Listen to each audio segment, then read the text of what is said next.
বাংলাদেশ জামায়াতে ইসলামী আমির doctor Shafiqur Rahman ধন্যবাদ জানিয়েছেন প্রধান উপদেষ্টা ডক্টর মোহাম্মদ ইউনূসকে। আজ রবিবার সকাল ৯টায় নিজের ভেরিফাইড ফেসবুক পেজে দেওয়া এক পোস্টে তিনি কৃতজ্ঞতা ও ধন্যবাদ জ্ঞাপন করেন। ফেসবুক পোস্টে তিনি লেখেন, গতকাল সোহরাওয়ার্দী উদ্যানের সভা মঞ্চে অসুস্থ হওয়ার পর প্রধান উপদেষ্টা আমার শারীরিক অবস্থার খোঁজ খবর নিয়েছেন এবং তার প্রেস সচিবকে হাসপাতালেও পাঠিয়েছেন। আন্তরিক কৃতজ্ঞতা ও ধন্যবাদ জ্ঞাপন করছি। তার এই সহমর্মিতা স্মরণীয় হয়ে থাকবে। মহান আল্লাহ তাকে উত্তম জাযা দান করুন, আমিন।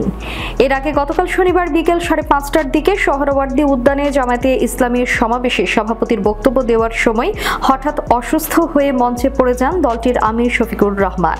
কিছুক্ষণ পর আবারও বক্তব্য দিতে গিয়ে পুনরায় অসুস্থ হয়ে গেলে তিনি বসেই বক্তব্য দেন।